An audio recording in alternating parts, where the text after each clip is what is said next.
Jujutsu Kaisen, not to be confused with the similarly named Juni Kaisen.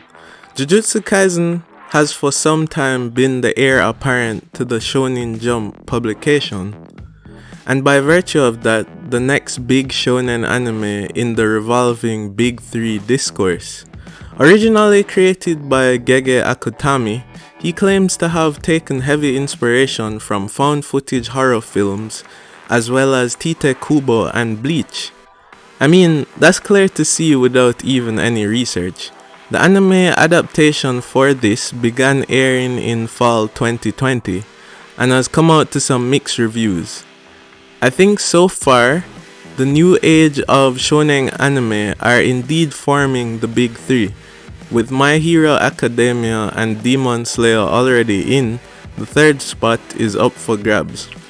Sorry Black Clover fans, but let's see if Jujutsu Kaisen claims that third spot for itself.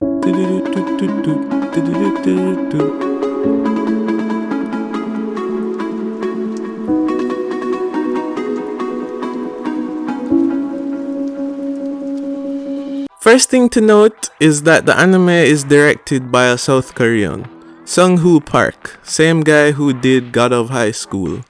So you already know they're serious about their fight scenes.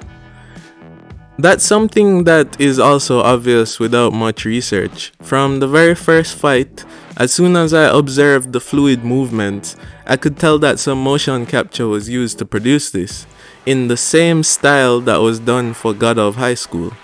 So in Sung-Hoo Park, I think they have selected a director with the credentials to carry the series to success, especially in terms of the depiction of action. I like new shonen because with each one it seems like the formula is refined more and more. With Jujutsu Kaisen, it almost feels like the formula has hit peak refinement. No baking soda in it at all. This is pure shonen. They skipped the bullshit. This is like if Goku went Super Saiyan on the first episode of Dragon Ball Z. Within the first episode, we get an engaging battle to capture the attention of the viewers. We also have a protagonist that isn't useless from the start, which opens up new narrative pathways earlier on in the show. It feels like they seriously trimmed the fat from the shonen formula.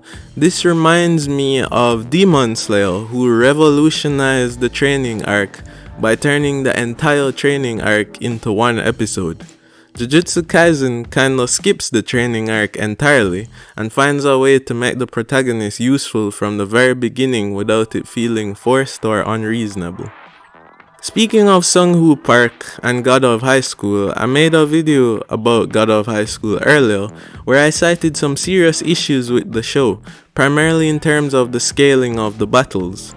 JJK fixes this by immediately showing us a top level fight. Gojo gets into action against a special grade curse early on in the anime and shows us what an encounter at the highest level looks like. I've seen a few scathing reviews which really attack JJK for having unoriginal characters. I think this is kinda harsh because it's hard to have original character types in a shonen at the offset. It does rely on tropes at first, primarily because of the pace of the storytelling, but each character in the main cast gets their moments for development relatively early on in the anime. This defines and separates them. Another criticism I've heard is of the studio itself.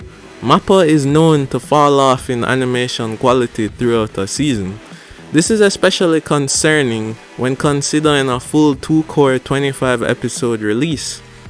I'm pleased to report, however, that this is not the case, as there is beautiful Sakuga in every episode and the animation standard doesn't dip. In fact, it seemingly gets better later on in the show run. I really enjoyed the battle in episode 17 between Maki and Miwa. Useless Miwa has amazing character design. In fact, they all do.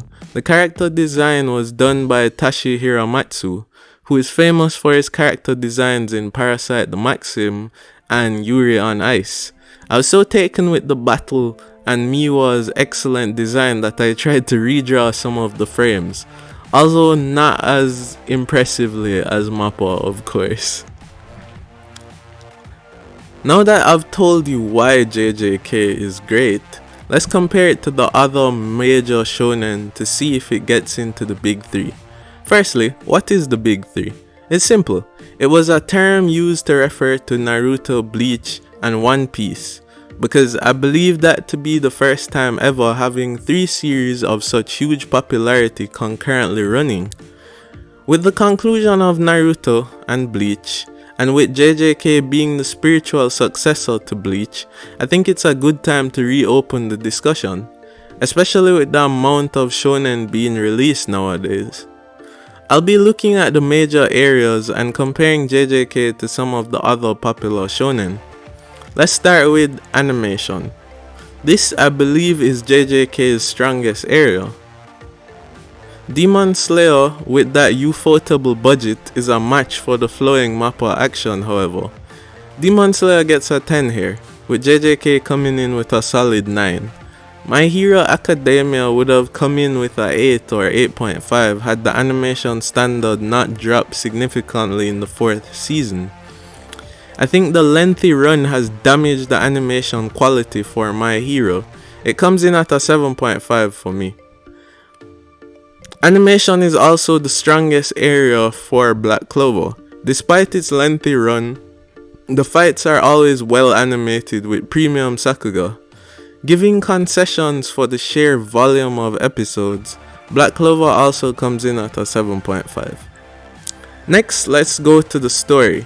Not JJK's strongest area due to the use of many existing tropes. This is done to kickstart the story, however, and gets deeper in faster. The story has potential to expand in further seasons, but for now it comes in at a 7. Demon Slayer comes in at a 7 too, with amazing animation but not much depth in the plot. My Hero Academia gets an 8, and Black Clover scraping in last with a 6.5. Next, let's do characters. I already professed my love for JJK character designs and eventual character depth. It's a 9. Demon Slayer 7.5. My Hero Academia gets a 10 for its characters, and Black Clover gets an 8. I'd like to note that Black Clover characters are extremely tropey, and Asta is initially annoying, but if you watch it long enough, details become visible. And also, there is no character like Yami in any shonen. He is almost more interesting than the protagonist. Every good shonen needs a good power system, so that viewers can even predict battles before they occur, and build hype around matchups. JJK has an excellent power system, where each curse and each Jujutsu sorcerer, and even their gear is given a rank from 4 to 1, with 4 being the weakest. Beyond that are special grades, where the ranking system does not apply. My only concern is that the growth of the characters invalidates the ranking system very quickly. The protagonists are fighting equally with special grade curses by the end of the very first season. So this makes me wonder if the power system will be applicable going forward. For this, I give the power system a 8.5. Demon Slayer does not have a well-defined power system. It gets a 5. My Hero Academia ranks its heroes, but it is made clear that this ranking is biased and based on the Hero Association's decisions. The students are also ranked by year of study and whether class A or B. Pretty solid power system considering the wide variance in the quirks that each hero manifests. It gets an 8. Black Clover also has a decent system, giving ranking to the wizards based on achievements accomplished. It gets an 8. In terms of sound design and score, JJK gets a 7. It's good, not exceptional. I feel like they missed an opportunity to lean into the horror elements of the anime with the sound design, especially in the early parts when the protagonists are weak and constantly in mortal danger. An 8 for Demon Slayer and a 10 for My Hero Academia, with some of the best music you will find in anime during the modern era. Black Clover gets a 7 in this department. Based on my assessment, Black Clover is outscored by JJK in most areas. I would like to announce that I think JJK takes that last spot in the big three, at least for me. The only thing I can hold against this show is that its English title is Sorcery Fight, which sounds stupid. Let me know your thoughts in the comments. Jujutsu Kaisen Season 2 has not yet been announced, but I'm sure that it will be, given the amazing popularity behind it. Predictions online indicate that the second season may be coming in July 2022.